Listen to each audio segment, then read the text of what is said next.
A billionaire father suffers in silence as his only son is born mysteriously deaf, until a humble maid uncovers a hidden charm that changes everything. When she removes the forbidden object placed under the boy's pillow, the unthinkable happens. He reacts to sound for the first time in his life. This emotional and suspense-filled story explores betrayal, hidden evil, and the power of courage. Watch till the end to discover the shocking truth behind the boy's condition and the dangerous secret lurking inside the mansion. The moment she lifted the boy's pillow, her breath left her chest. Something small, something dark, something she never imagined would be hiding inside a billionaire's mansion stared back at her. And in that instant, she understood why the billionaire's son had been deaf since birth. Her hands trembled. Her heart throbbed louder than footsteps in an empty hallway. And for a second, she almost screamed. But before she could even think of what to do next, she heard the billionaire himself walking down the corridor toward the room. His footsteps were slow, suspicious, too calculated, like he already knew someone had discovered something they weren't supposed to find. It was this moment, this one moment, that changed everything. Please don't forget to like and subscribe so you don't miss chapter 2. Turn on notifications so you won't miss what happens next. Now, let's go back to the beginning. Before that shocking discovery, before her trembling hands, before the billionaire's heavy steps approached, the mansion stood quietly, too quietly, like it was always hiding secrets behind its gold-plated walls. The staff moved inside it like shadows, silent, careful, almost afraid. Because the truth was simple, nobody wanted to be the one who upset Mr. Dave, the most feared billionaire in Abuja. His money was loud, but his anger was louder. And inside this mansion lived his only child, little Adrian. 3 years old. Born deaf. Born into wealth but trapped in silence. Most people said he was cursed. Some whispered it was punishment. Others claimed the spirits of his ancestors were angry. Rumors were like smoke, they floated everywhere. But nobody truly knew why the boy never heard a single sound since the day he came into the world. Except maybe the maid, the new one, the girl simply called Amaka. Amaka didn't come into that mansion for luxury or opportunity. She came because life had squeezed her from every corner.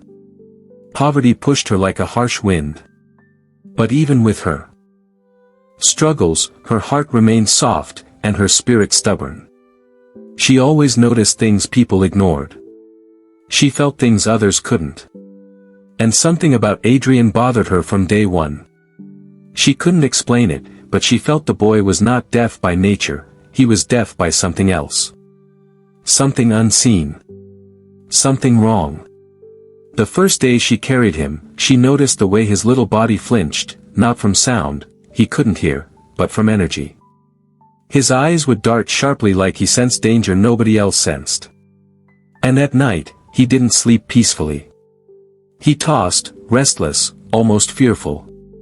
Sometimes he cried silently, without tears, without sound. A pain too deep for words. Every time Amaka watched him, she felt her chest tighten with a strange mix of sadness and suspicion. Something kept whispering in her ear, "Look deeper." But she didn't. Not yet. Days passed, and the mansion grew more tense. The billionaire became impatient, snapping at staff, pacing hallways, making calls to foreign doctors. Money could buy everything except the one thing he wanted, his son's hearing. Then one night, everything changed. Adrian refused to sleep. He kept holding his pillow tightly, clutching it like treasure. His tiny hands shook. His eyes kept shifting to the floor, then to Amaka, then back to the pillow. And Amaka felt it, something was wrong. Very wrong. When he finally drifted off, she gently touched the pillow, and her spirit jolted. The pillow felt heavier than normal. Like something was hidden inside or under it. Her heart began beating unevenly. Her palms became sweaty. And the whispers in her mind grew louder. "Check it. Check it now." She hesitated. The billionaire's rules were strict, no touching the boy's personal belongings. But something inside her urged her to break that rule. And so, with slow, trembling fingers, she lifted the pillow. That was when she saw it. That was when her world froze. That was when she realized the boy was never deaf by accident. And just as she gasped, the billionaire's footsteps approached. The billionaire's footsteps grew louder, heavier, like a storm walking on marble. But Amaka couldn't move. She couldn't breathe. Her whole body felt locked in one position as her eyes stayed glued to the strange object staring back at her from under the pillow. It was small, but its presence felt huge. Something about it carried an energy that didn't belong in a child's room, especially not a child born into wealth, privilege, and spotless luxury. It looked ancient, almost like it came from a place older than memory itself. It wasn't dirt. It wasn't a toy. It wasn't anything that had a right to be near an innocent child. It was wrapped in a tiny black cloth tied with a dried red string, the kind villagers whispered about in fear. The kind mothers told their children to run from. The kind elders said only appeared where someone had strong intentions, intentions that could break a life or bend a destiny. Amaka's breath shook. Everything inside her felt as if it had suddenly turned cold. Her heartbeat moved too fast for her chest. She didn't just see the object. She felt it. Felt something dark pulsing from it, almost like a heartbeat of its own. And then the real fear began. The little boy sleeping beside her twitched violently, as if the removal of the pillow exposed him to something he had been shielded from. His tiny fingers curled. His eyebrows tightened. A wave of discomfort ran across his face, and Amaka realized it. His deafness had not been peaceful silence. It had been a prison. A prison built by someone. Someone inside that house. A quick shiver crawled up Amaka's spine. The billionaire's footsteps stopped outside the door for a brief moment, as though he sensed something out of order inside the room. Then they resumed, slower now, almost testing the ground. Amaka's hands trembled as she stared at the object again. Everything about it felt wrong. Too wrong. And her mind began to travel back to the stories her grandmother told her while pounding yam on warm evenings in the village. Stories of spiritual locks placed on children to keep their destinies silent. Stories of charms meant to steal a child's hearing, strength, or future. Stories of evil hidden in plain sight. For a moment, Amaka felt faint. She remembered her grandmother saying that such things were always placed by someone close. Someone trusted. Someone who smiled while hiding poison in their pocket. Her thoughts spiraled faster than her heartbeat. Who placed this here? Was it a staff member? A relative? Or, was it something even more dangerous? She swallowed hard, but her throat felt dry like sand.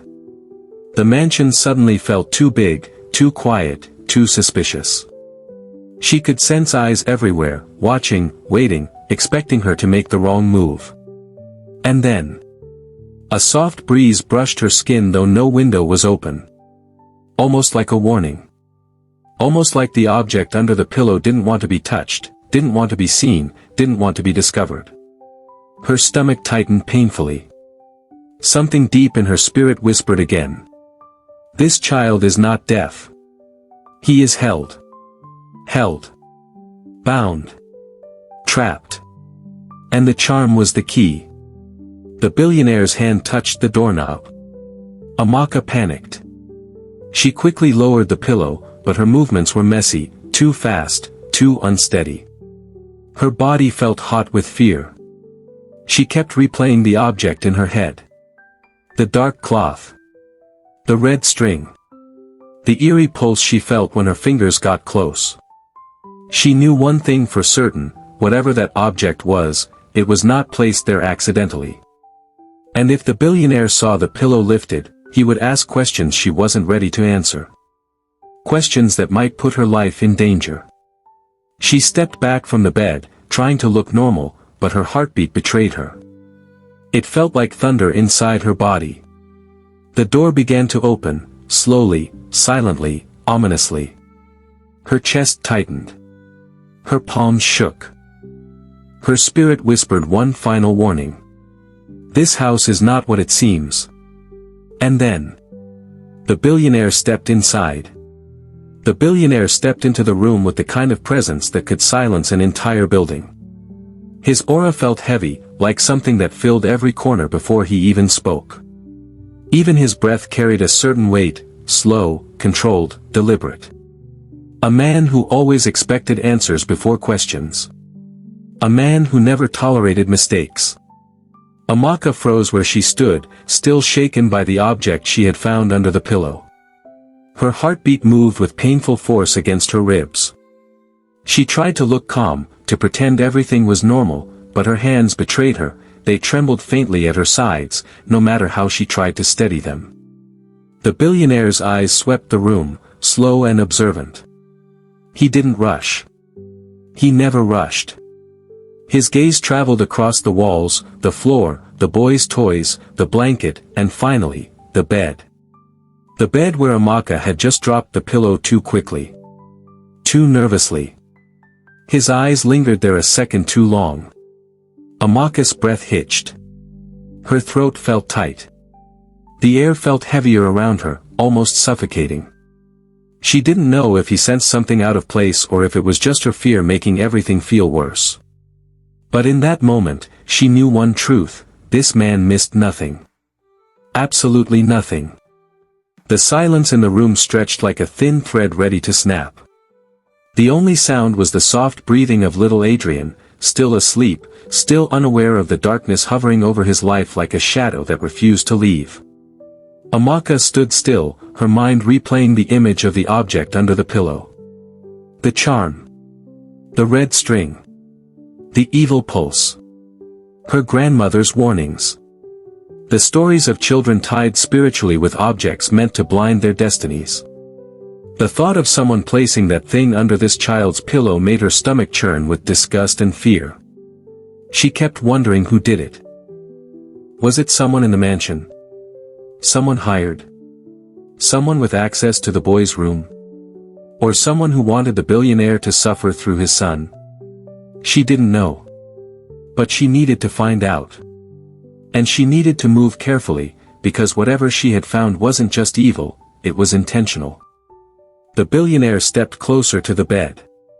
Each step felt like a countdown. A slow drop of sand in a dangerous hourglass. Amaka felt her palms turn sweaty. She forced her breathing to stay steady, but it only made her chest tighten more. His eyes shifted again, scanning the room with more precision this time. He looked at the pillow, and for a moment, Amaka felt like everything inside her crumbled. She imagined him lifting the pillow himself, finding the object she had seen, and turning on her with suspicion sharp enough to tear her to pieces. She imagined losing her job, her safety, maybe even her life. But then, little Adrian suddenly turned in his sleep, shifting the pillow just enough to cover the exact spot where the charm had been hidden. Amaka let out a tiny breath she didn't realize she had been holding. The billionaire's eyes moved away. But the danger wasn't gone. It simply changed shape. He looked at his son with a strange kind of sadness, one that didn't match his hard exterior. A sadness that suggested guilt, fear, or dread. Something deeper than frustration with the boy's condition. Something that looked like he knew more than he ever admitted. Amaka noticed it. And that unsettled her even more. Because she began to wonder. Was he hiding something too? As the billionaire stood near the bed, a cold shiver rushed through Amaka's spine. Something about his presence, his silence, his movements, all felt wrong. Too intentional. Too aware. A chilling thought formed slowly in her mind, crawling into her like cold water. What if the person who placed the charm wasn't an outsider? Her heart thumped violently. What if the danger was standing right in front of her? Just then, the boy's hand slipped from under the blanket and exposed something else hidden beneath it. And when Amaka saw it, her whole world stopped. The boy's tiny hand fell out from under the blanket, and that single movement tore the silence apart. Something small slipped from his grip and rolled across the soft bedsheet, slowly, almost purposefully, until it rested near the edge of the mattress. Amaka's breath caught in her throat. It was another charm. Not wrapped like the one under the pillow. This one was different, made from tiny beads threaded on a thin string, each bead carved with symbols she recognized only from old village tales. Symbols of suppression. Symbols meant to block destiny, choke potential, silence a child before their voice ever formed. 2 charms. One under the pillow. One in his hand. This wasn't an accident. This wasn't random evil. This was deliberate. Her spirit trembled. The billionaire saw the object too. She noticed the way his body stiffened, the subtle tightening of his jaw, the heaviness that spread across his shoulders like a burden he carried every day but never spoke about. For the first time since she entered that mansion, she saw something in his eyes she didn't expect: fear. Not the kind that made a man hide. The kind that made a man relive something painful, as if the sight of the charm had dragged him back to a memory he had tried too hard to bury. He didn't reach for it. He didn't move. He simply stared. And that told Amaka everything she needed to know. This man wasn't clueless. He wasn't blind. He wasn't ignorant of the darkness surrounding his son. He knew. He had known. Maybe not the full truth, but he knew something was wrong. Something spiritual. Something dangerous. Something that money couldn't buy a solution to. Something he had been too proud, too afraid, or too wounded to confront. A wave of sadness washed over Amaka. The mansion suddenly felt colder. The walls felt heavier. The air felt thick with secrets. She looked at the boy, so innocent, so unaware, so fragile. He deserved better than silence forced upon him. He deserved more than the weight of charms tying down his destiny. Her grandmother would have said the obvious. When a child's star shines too bright, someone will always try to dim it. Perhaps that was what happened here. Perhaps Adrian came into the world with a gift. A purpose. A destiny bigger than his father's empire. And someone in his life, someone close, someone trusted, feared the child would grow into something powerful. So they silenced him. By force. By charm. By wickedness. Amaka's chest grew tight with anger wrapped in compassion. Her spirit felt heavy but alive. She knew she couldn't leave things the way they were. She couldn't stay silent while a child suffered in spiritual chains. Her grandmother had raised her differently. In their village, love was a duty. Protecting a child was a sacred responsibility. Standing against quiet evil was part of being human. She slowly picked up the charm from the bed. The object was warm, too warm for something that had been untouched moments ago. It pulsed gently, like it breathed. As if the charm itself was alive, feeding on the boy's destiny. A cold wave crept up her spine. This thing needed to be destroyed. At that moment, something extraordinary happened. Little Adrian stirred. His eyelids fluttered. His tiny fingers twitched. And then, he reacted to a sound. A sound. The soft creak of the bedroom door still half open. He heard it. For the first time in his life, he reacted to sound. Amaka's heart jumped. Her breath caught. Her entire body stiffened in awe and disbelief. She looked at the charm in her hand again, its pulse fading, its energy weakening. Removing it had loosened its hold on him. He wasn't deaf by birth. He was deaf by bondage. And the moment she touched the charm, the chains began to break.